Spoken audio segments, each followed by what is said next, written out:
ak bilangu tey bi aju ci Covid 19 muy coronavirus ci Sénégal am na kenn ku ci ñàkk bakkanam ñaar fukk ak juróom-ñaar ñoo amee jàngoro ji lu toll ci juróom-ñett téeméer ak fukk ak juróom-benn test yi nga xam ni def nañ ko lu aju nag ci cas contact amul juróom-ñeent ñoo ci nekk cas communautaire. fukk ak juróom-ñett moo ci la ñu am cas importé muy cas boo xam ni bitim réew la bàyyi ko ci cas importé yooyu sax la ñuy wax ndax jëwriñ ji ñu dénk wàllu santé moom àdduna ci ndax ne daal ci benn fan ci octobre ba tey lu toll ci téeméeri nit bàyyi ko nañu bitim réew indiwaale jàngoro ji loolu nag tax na ba gouvernement bi fas yéenee jël dogalub teengal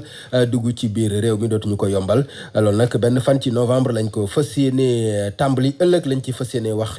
waxtaan ba jël ci ay dogal.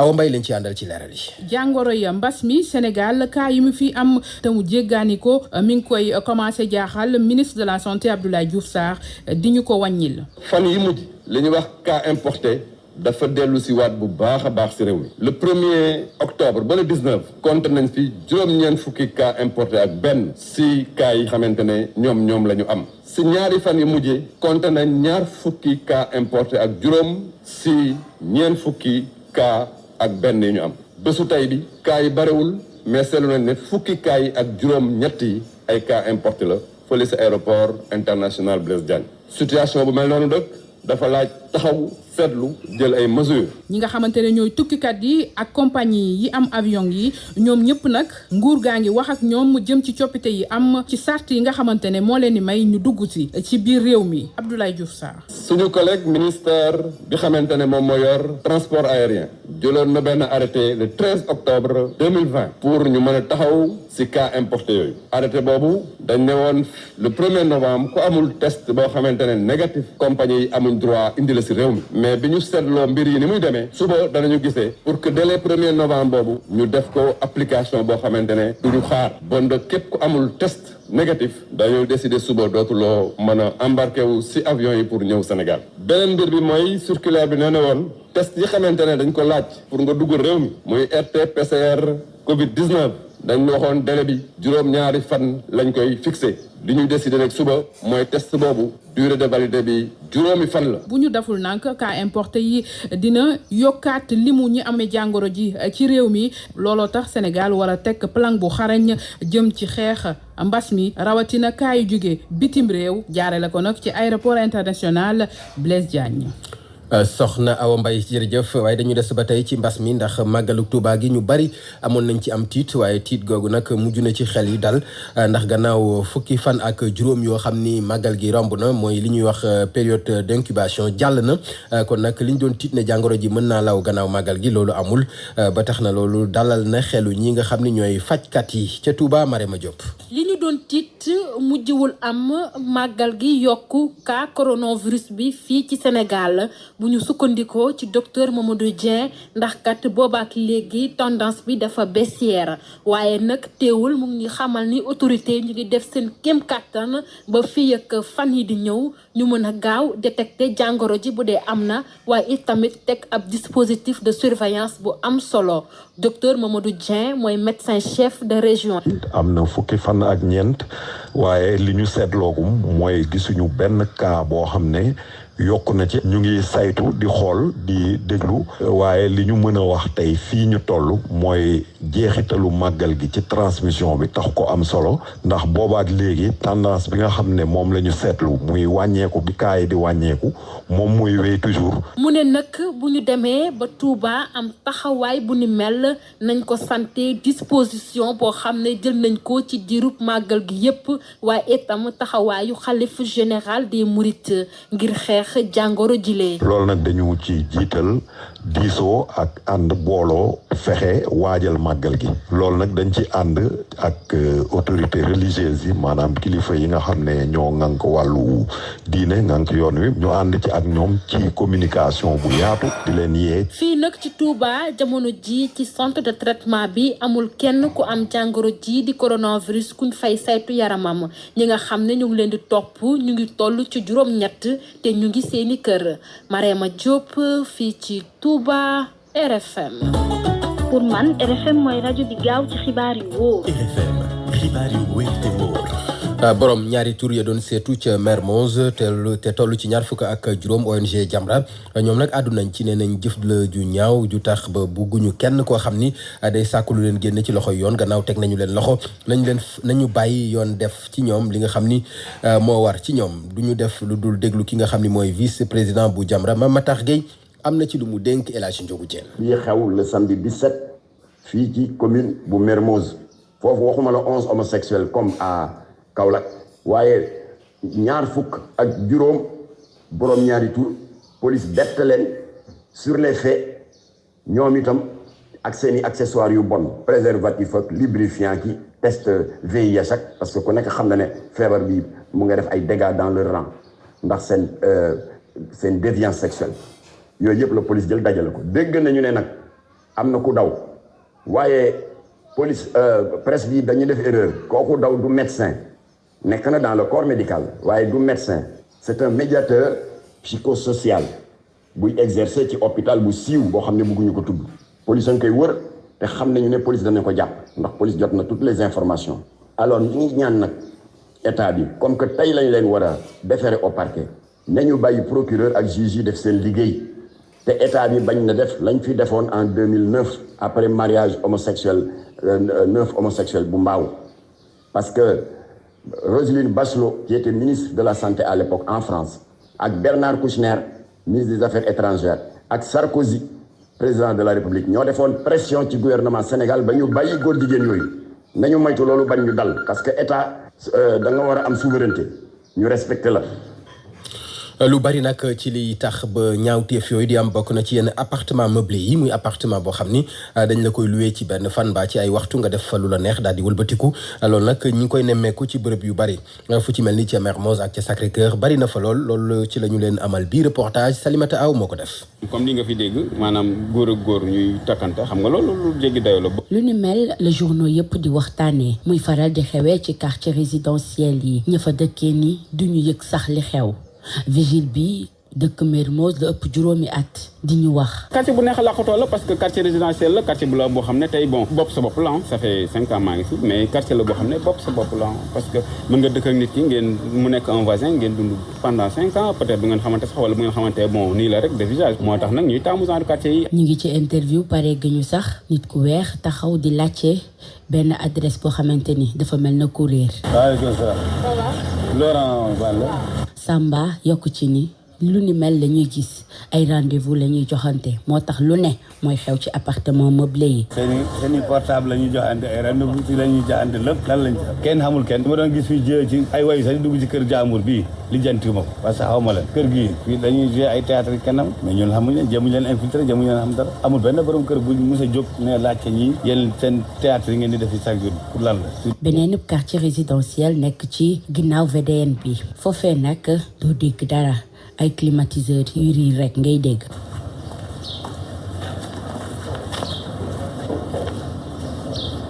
xale bu góor bi day loué ay appartement meublé mu ni gisu ci lu ñaaw dafa fekk ni rek état bi moo war a xoolaat ñan la koy jox. bu fekkente ni que nag mairie bi wala nguur gi wala xaw ma kan ban pàcc moo ci toppatoo loolu mun nañ xool ndax appartement yi déclaré nañ ko ci yoon ndax ñu ngi fay lépp ci yoon parce que appartement meublé bu koy def c'est parce que yaa ngi ci am xaalis donc ku ci am xaalis war nga di ci fay impôt. ay mbiru naka su dul noonu ñu koy faral di waxtaanee ci ëttu tasukaayu xibaar yi ñu ñëw tàllal suñu micro di ñu xamal ni nguur gi moo war a gën a sévère ndax lii raam ci ñag bi la jëm. bon ñi ngi dem ndànk-ndànk dem doole bu ñu demee ba am doole dëgg xam nga nu ñuy def taal ko ci tëli bi def ni étudiants yi laaj seen ak.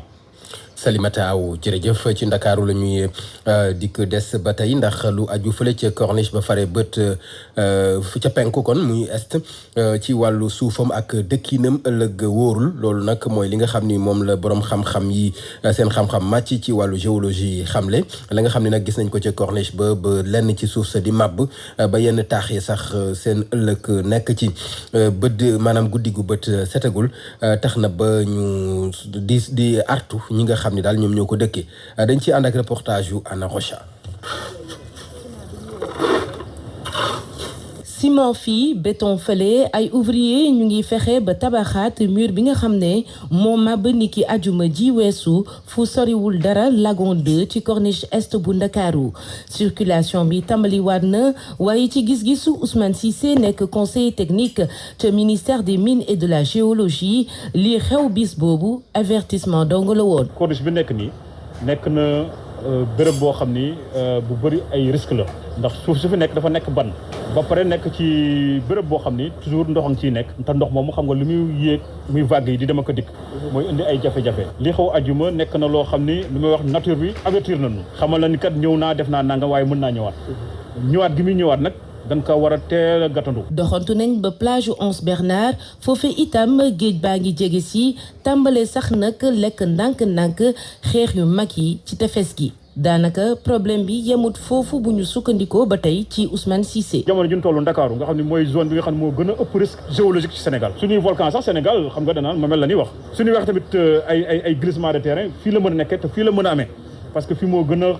bu dee ay failles ba ay li ñu tuddee faille ci géologie fi la ëppee il faut qu'on nous am une cartographie def benn carte des risques. donte ne constat bi dalul xel waaye liggéeyu cartographie boobee experts yi di wax gën kaa teel ndorteelu atum 2021 lay doon buñ ci noppee nag war a xaar encore ngir liggéey bi war a tax ñu aar suñu littoral tàmbale moom itam. aar ko nag fi ñu ko war a tàmbalee mooy ci corniche est ba ndax foofu moom amul lu ñuy xaar loolu nag ñi nga xam ni seen xam-xam màcc na ci wàllu mine ak géologie ñoom ñoo ko xamle kenn ci ñoom di Ibrahima Guèye ne dinañu amal am ndaje laataa ñuy xool itam yan ndénkaane la ñuy teg ci loxoy gouvernement bi ngir ñu mën ci jëlay matuwaay Anna Rocha moo indi kàddoom. xool phénomène bi lan moo ko indi après ñu jéem a lëkkaloo ak ñeneen ñoo xam ne am nañu xam-xam yu mel noonu nekk suñu université yi wala nekk ci yeneen kuréel ci réew bi. comme ça ñoom ñu seet li fi xew naka lañ ko mënee tënk gëstu ko seet ci loolu naka lañ ci mënee indi téere yoo xam ne yu takku la ba nga xam ne képp kuy tabaxati ci booru géej wala lu jege booru géej am na ay mandarga yoo xam ne war nga ko jël mu doon loo xam ne dalay aar yow sa bopp mais day aar tamit képp koo xam ne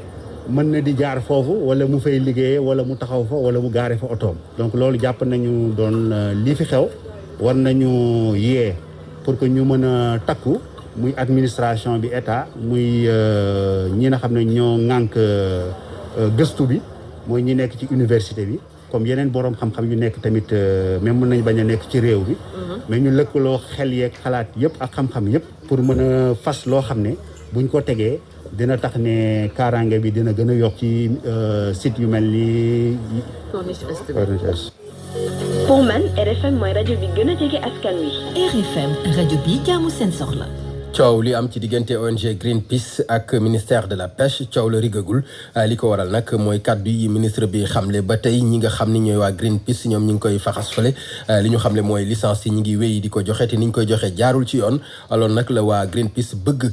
lépp lu jëm ci suñu meññeef yi nga xam ni mooy bàyyi ko ci géej gi nañu ko teg ci yoon conseiller politique bu Greenpeace docteur Aliou Ba moo nekkoon ganu RFM matin ñu déglu ay kàddoom. bato bu fiy ñëw ci beneen dëkk la mën a jóge donc lu ministre bi wax loolu pour man taxawul parce que ñun duñ defar bato léegi mais ñun lu ñu xam mooy que bato yooyu noonu nekkul sax Sénégal lañ dëkk nappe bato yooyu am na dëkk yu bari yoo xam ne jaar nañ fa te defuñu fa def nañ fa pêche INN lu ñuy woowee pêche illégale non réglementaire non déclarée donc pêcheries yooyu noonu ñu bëri xam nañ leen et c'est documenté nekkul ñun ñoo ko njëkk wax am na ñeneen ñu ko wax Global Ocean Watch wax na ko ci bato yooyu noonu ay fuyang yu yoo xam ne dañuy trafiquer seen AIS par exemple dañuy nekk Sénégal yow boo leen xoolee ci signal yi nga gis leen Mexique donc ñooñu am nañ benn historique boo xam ne moom mooy pêche yeneen ñoo xam ne ñoom tàmm nañ def loo xam ne du yoon donc bu ñu amee écho boobu noonu ci lañ def ay investigation ñu gis ne même au niveau du Sénégal période bi nga xam ne dañu waxoon que benn licence de pêche bu bees joxewuñu ko ñu gis ne le 17 avril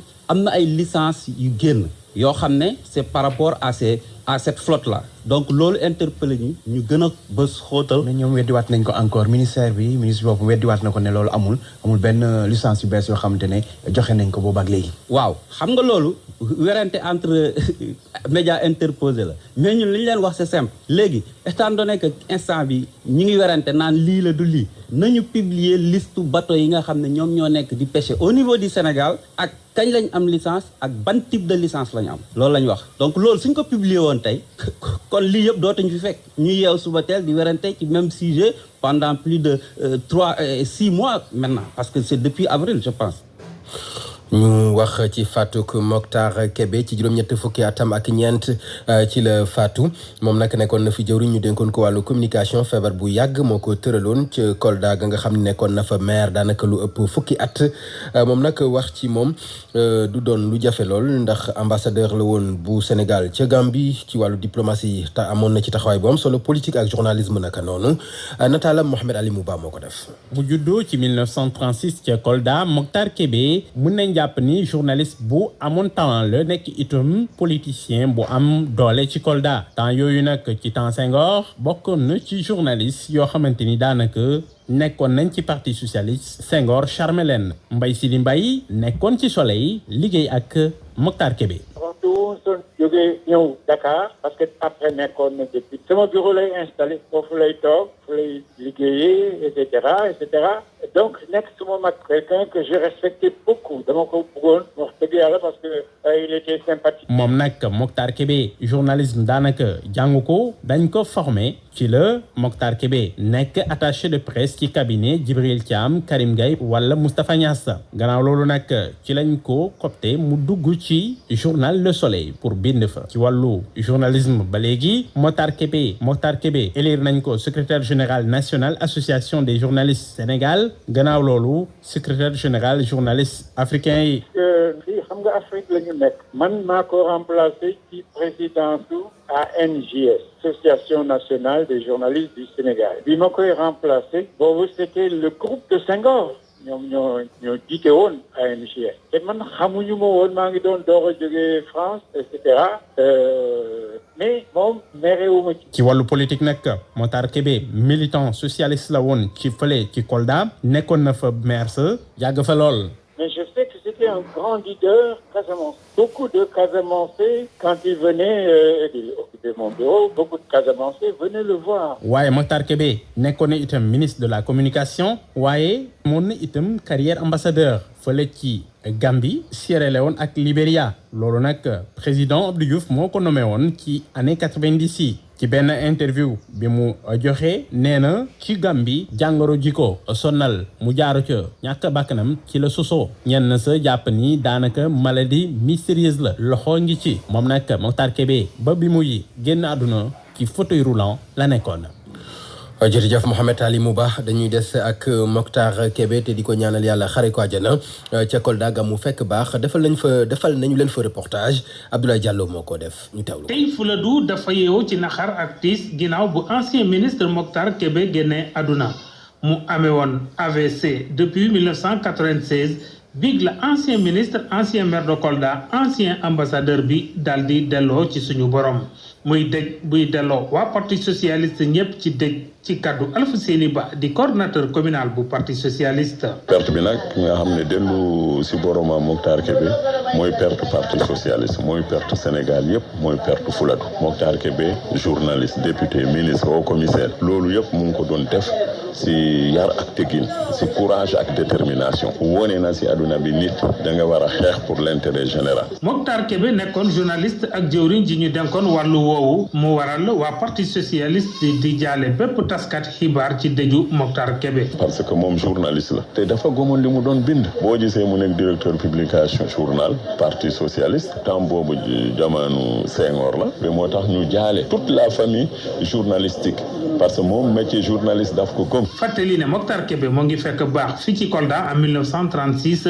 fii la tàmbalee njàngum daaray tubaab laata muy dem ca Ziguinchor ak ca collège de la Fosse ak ca lycée Van Vollenhoven muy lycée Lamine Gueye ak ca université Cheikh Anta Diop. ci dundam moom Mokhtar Kébé jotoon na yor ay ndombol tànka yu bare depuis bi ñu xamle dëjam këru aji ndem si yàlla ji mu ngi bari ay nit fu mu ne nii ñoo ngi waajal njàngum alxuraan laata rob bi ñu fas yéene amal ginnaaw bi ñu jullee takkusaan. RFM Kolda Abdoulaye Diallo. RFM bitim réew. xibaar yi bitim réew ni ñu ko waxee woon Georges Déthié Diop dellu si nañu fas yéene ko yaatal Georges dañ koy tàmbalee ca Guinée mu mel ni nag élection présidentielle yu dibéer ji ñu génn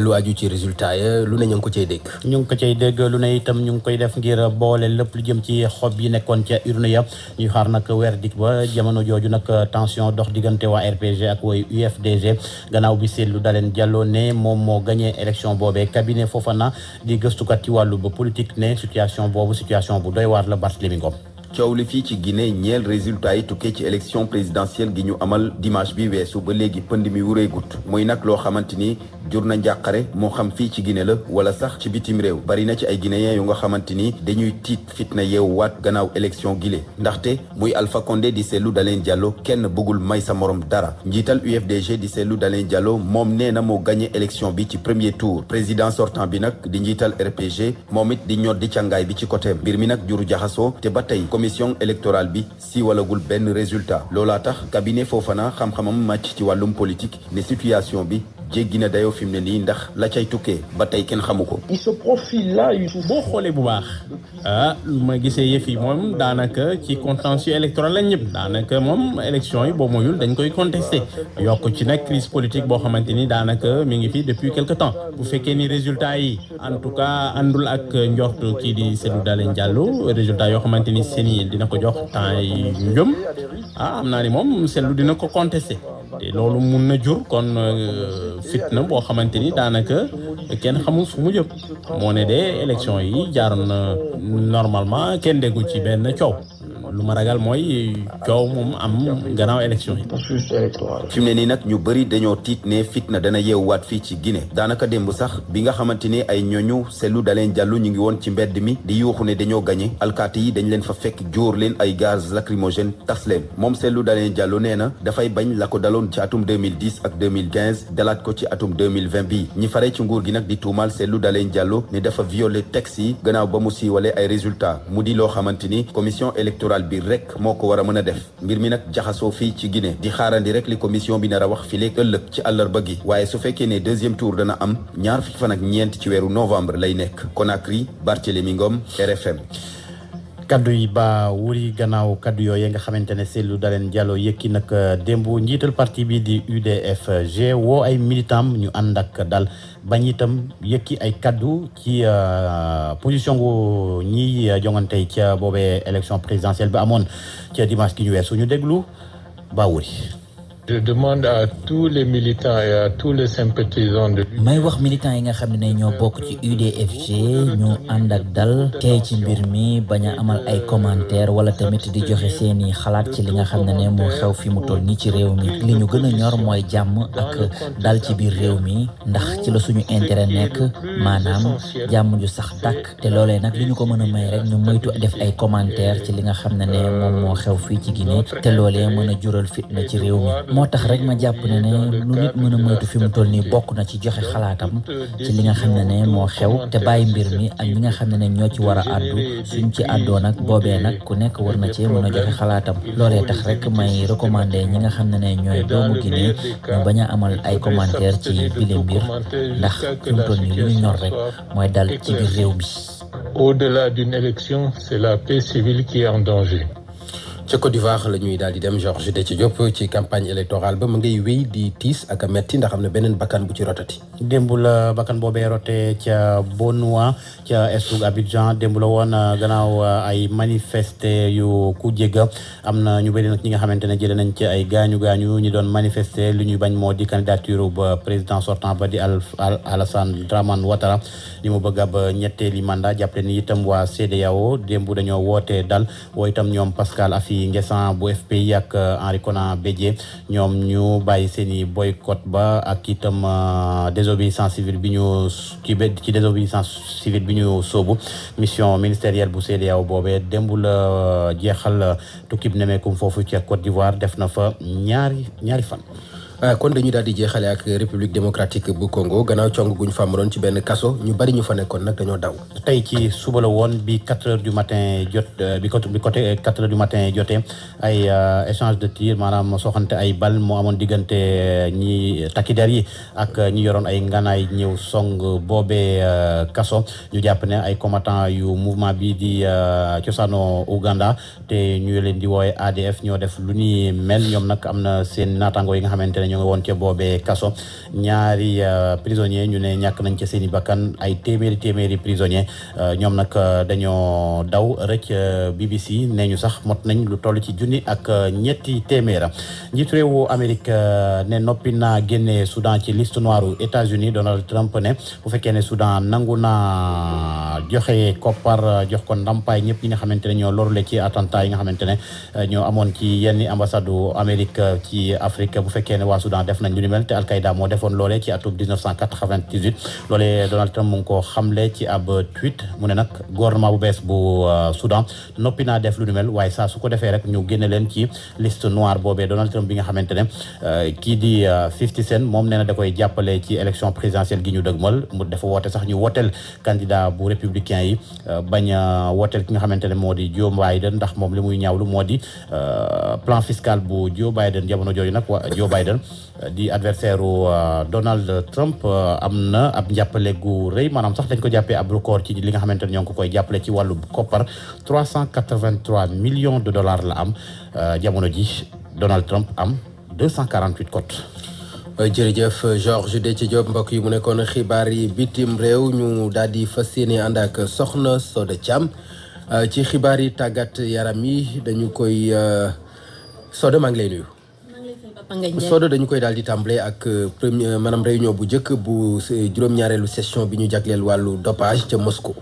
ca Moscou lay amee foofee nag jawriñ gi nga xamante ne moom nañ dégg wàllum tàggat yaram fii ci Sénégal di Matar Ba nekkit vice président bu structure ba ma nga daal di teew ca foofee gannaaw nag bëccëg bu njëkk bi nga xamante ni ki tey jii la woon conseil technique en communication bu ministère des sports di Mbaye Jacques Diop ma nga xam ne moom it ma nga foofee ca Moscou mi ngi ñuy daal di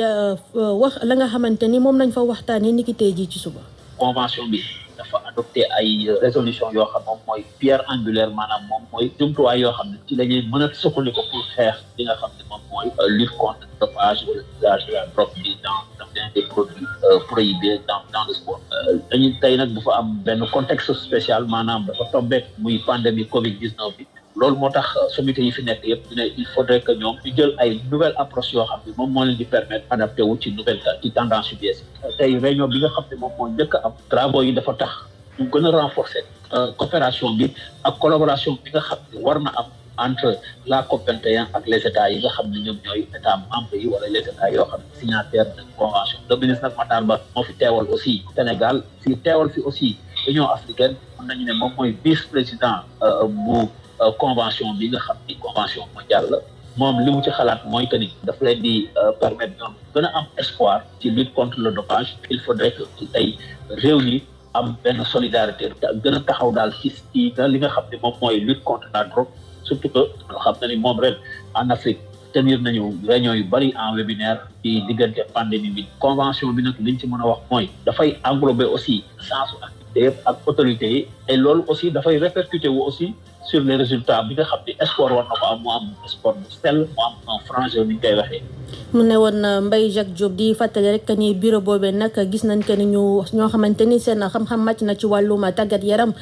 fës nañ fa gannaaw ministre Matar Ba mën nañoo citer itam président bu CIO di Thomas Ba waaye itam ministre des sports yu République dominicaine di Marco Diaz ak itam bu Arabie Saoudite di Abdulaziz Al Massaid.